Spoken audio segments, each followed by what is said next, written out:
ചേട്ടാ ഇത് എന്ത് തരം പപ്പായയാണ് ചേട്ടാ? ഇത് റെഡ് ലേഡി എന്ന് പറയുന്ന ഇനം പപ്പായയാണ്. Red lady. ഇതിന്റെ പ്രത്യേകത എന്താണ്? റെഡ് ലേഡി കാറ്റഗറി ഇതിന്റെ പ്രത്യേകത പറഞ്ഞാൽ ഇത് ഒരു 3-3.5 മാസം കൊണ്ട് പൂവന്ന് കായ്ക്കുന്ന ഒരു പപ്പായയാണ്. ഇത് പഴുത്ത് കഴിഞ്ഞാൽ തന്നെ ഏകദേശം ഒരു 1.5 ആഴ്ചയോളം പഴം കേടാവാതെ ഇരിക്കാൻ പറ്റും. നല്ല മധുരമാണ്, നല്ല റെഡ് കളറാണ്. കാരണം ഇത് കഴിക്കാൻ താല്പര്യം ഉണ്ടാവും ഈ പപ്പായ നമ്മൾ മുറിച്ചു കഴിഞ്ഞാൽ. ഇതിന് മാർക്കറ്റിൽ എന്താ വില? മാർക്കറ്റിൽ 50 രൂപ കിലോ വിലയുണ്ട്. പഴുത്ത പഴത്തിനാണെങ്കിൽ 50 രൂപ. പിന്നെ ഇത് ഏകദേശം ഒരു പപ്പായയിൽ നിന്ന് നമുക്ക് ഒരു 5 വർഷം വരെ നമുക്ക് നോക്കാൻ പറ്റും. 5 വർഷം വരെ വിളവെടുക്കാൻ പറ്റും. ഏകദേശം ഒരു 5000 രൂപയോളം നമുക്ക് ഒരു പപ്പായെന്ന് വിളവ് കിട്ടുന്നുണ്ട്. അത് ഒരു അസുഖങ്ങളില്ല എങ്കിൽ ഒരു പപ്പായെന്ന് 5000 രൂപ വിളവ് കിട്ടുന്നുണ്ട്.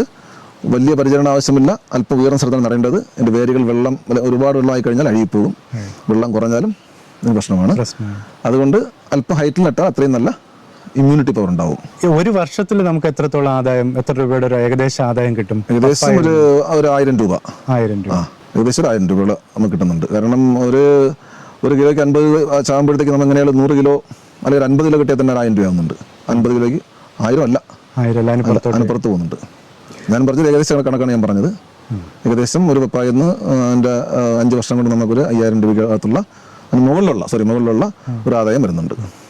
ഈ ഒരു റെഡ് ലേഡി കാറ്റഗറിയിൽ എത്ര വെറൈറ്റി കാറ്റഗറി? എന്റെ അറിവിൽ 2-3 എണ്ണം ഉണ്ട്. 2-3 ഐറ്റംസ് ഉണ്ട്. ഇതിൽ ഏറ്റവും നല്ല ഐറ്റമാണ് ഈ കാണുന്നത്.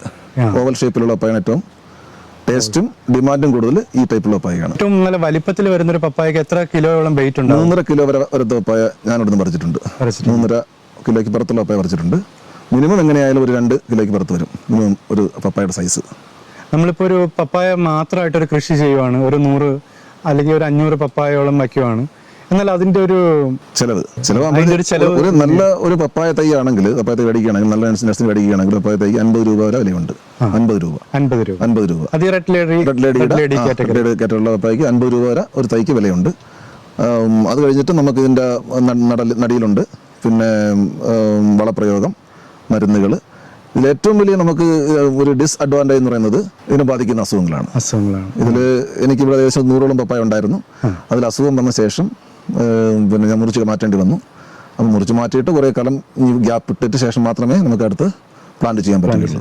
ഈ 100ഓളം പപ്പായയിൽ നിന്ന് വിളവെടുക്കുന്ന സമയത്ത് ഒരു മാസം എത്രത്തോളം വരുമാനം കിട്ടിയിട്ടുണ്ടാവും? ഒരു മിനിമം നമുക്കൊരു 20-25 രൂപയോളം നമുക്ക് ഒരു മാസം വരുമാനം എടുക്കാൻ പറ്റും.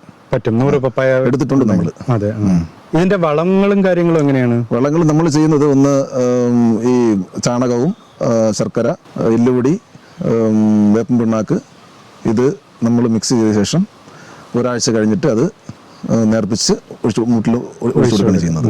പിന്നെ അതുകൂടാതെ തന്നെ പൊട്ടാഷ് കുറച്ച് കൊടുക്കാറുണ്ട്.